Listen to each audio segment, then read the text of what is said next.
Thirst of Coffee, a monologue dramatized and performed by Parker Gable.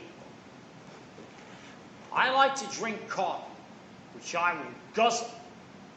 This is due to the amount of coffee I drink being my usual portion for an entire day at a time. And I use fixings, cream and sugar in my case. When I was younger, what they call knee-high to a grasshopper, those around me thought I was hyperactive. In fact, nobody figured out what I really was for years.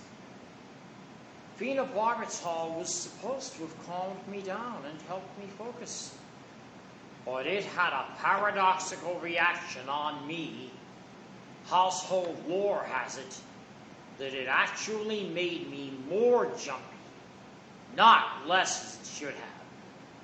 My family physician at the time jokingly suggested that, basically, if phenobarb won't calm him down, maybe caffeine would. He was kidding, but his joke was taken a bit too seriously, and that suggestion was followed, hoping caffeine would work better than phenobarbital. It did not. But it has to be remembered and considered that those times were of comparative medical ignorance, when doctors actually prescribed cigarettes to help nurses calm down and lose weight. Fat lot of good that did, huh? But back then, the medical profession really didn't know any better. Now it does, of course. And no doctor anywhere will endorse such stupid advice. I prefer to drink my coffee from rather large mugs. In the 1990s, I commenced to acquire reusable travel mugs. Through trial and error, I found that the 1 liter size worked best for me.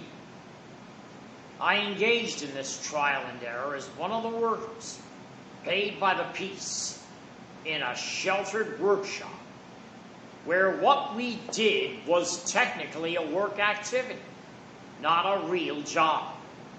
You were paid and all, and that enabled me to have spending money for a time.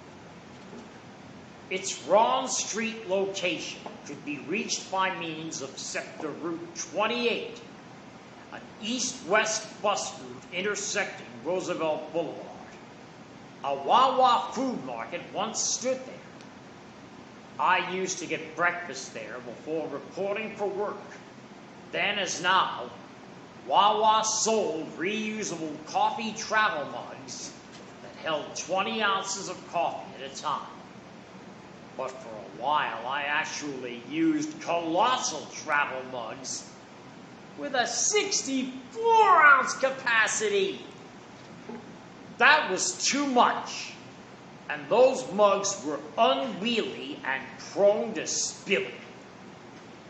Going from too little coffee at 20 ounces to too much coffee at 64 ounces led ultimately to me dividing the difference, settling on the 1 liter mugs, and limiting a given day's coffee to that approximate amount.